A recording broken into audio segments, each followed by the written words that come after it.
relentless already. Jannik Sinner, the rising star of the sport, has reportedly tested positive for a banned substance. The ITIA has investigated and reports it was an accidental contamination. March 2024, Indian Wells, Jannik Sinner, the prodigy who was supposed to be the next big thing in tennis, takes the court. Little did anyone know that this would be the beginning of a scandal that would shake the sport to its core. Fast forward 5 months and the shocking news breaks. Sinner tested positive for a banned substance. But here's the weird thing, the world wasn't told until now. Why the secrecy? Was it really just an innocent mistake, or is there something more sinister beneath the surface? Let's take a closer look at what happened. During the Indian Wells tournament in March 2024, Sinner was subjected to a routine doping test. Nothing out of the ordinary, but when the results came back, they showed traces of clostebol, a banned anabolic steroid. Now, clostebol isn't just any substance. It's a serious violation under the World Anti-Doping Agency's regulations. But here's where it gets murky. The ITIA, or International Tennis Integrity Agency, didn't announce these results right away. Instead, they conducted a months-long investigation. Why? To make sure they got all the details straight, or maybe to keep things under wraps until they could figure out how to handle the situation.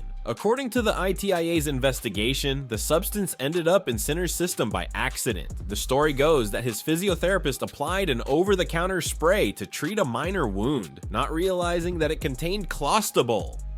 And Giacomo Naldi, who is the physiotherapist of Jannik, put his hand into his medical bag, and then what happened after that was between Umberto Ferrara and Giacomo Naldi. So Umberto had a spray and he offered it to Giacomo to help with the healing. He had it for personal reasons, I believe. Sinner supposedly absorbed the substance through his skin during routine massages. Now, this explanation might seem plausible at first glance, but it's worth asking. How could a professional team at the highest level of sport make such a basic mistake? And why wasn't this caught sooner? Jannik Sinner, the boy from the small town of San Candido in northern Italy, who took the tennis world by storm. By the age of 22, Sinner had already made history, becoming the first Italian to win 5 trophies in a single season during the Open era. His rise was nothing short of meteoric, with many calling him the future of tennis. But as we now know, even the brightest stars can cast dark shadows. Born into a family of modest means, Sinner was always the underdog. His journey from skiing in the Italian Alps to smashing records on the tennis court has been one of perseverance, hard work, and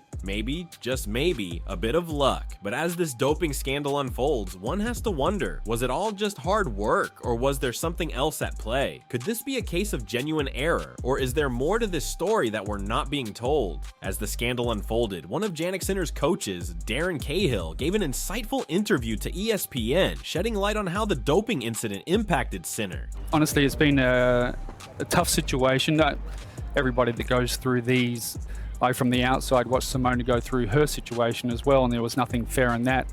In watching her suffer through that as well. Cahill revealed that the ordeal took a significant toll on the young player, both physically and mentally. The accusations and the drawn-out investigation drained Sinner's energy and focus, leading to missed opportunities, including his absence from the Olympics due to health issues like tonsillitis. Cahill stood by Sinner's integrity, emphasizing that the contamination was entirely accidental and that Sinner had no knowledge of the banned substance being used. He mentioned that the entire team was relieved that Sinner was not banned, but the experience had still left deep scars on Sinner's season, affecting his performance and enthusiasm. Cahill's main points in the interview were to express support for Sinner and to explain the severe personal impact the scandal had on the young player, even though Sinner was ultimately cleared of intentional wrongdoings. The reactions from the tennis world have been mixed. Nick Kyrgios, never one to shy away from controversy, was quick to criticize. He tweeted, "Ridiculous whether it was accidental or planned. You get tested twice with a banned steroid substance. You should be gone for 2 years. Your performance was enhanced. Massage cream? Yeah, nice." He also responded this to another tweet that was defending Sinner. "Accidental? You truly believe that the physio rubbed physio cream onto a cut that made him fail 2 anabolic steroid tests? Common potato." And Kyrgios wasn't the only one who didn't agree with the decision. The ITIA Tennis Sandgren tweeted, "This is ridiculous LMFAO secondhand steroids through a massage. ATP looks out for their moneymakers. Good for business, bad for transparency and integrity." And Liam Brody said, "Whether Sinner was doping or not, this is not right. Plenty of players go through the same thing and have to wait months or years for their innocence to be declared. Not a good look."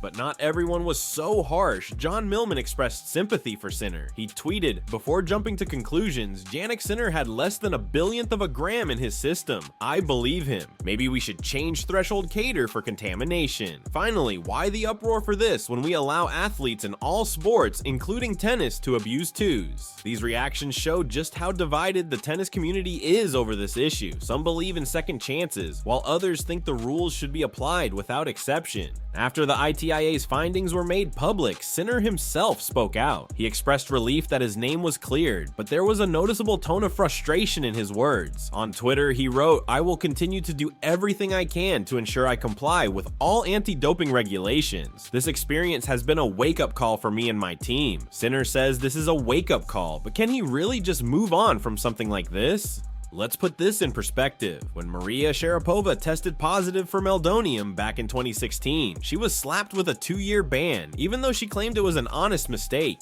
The substance had only been recently added to the banned list, but the rules were the rules. Now, Sinner's case is different, but it does raise questions about consistency and how doping violations are handled. Shouldn't the same strict standards apply to everyone, no matter the circumstances? The fan reaction has been explosive. On one side, you have those who believe Sinner was simply unlucky and deserves a break. On the other, some are calling for harsher penalties, saying the integrity of the sport is at stake.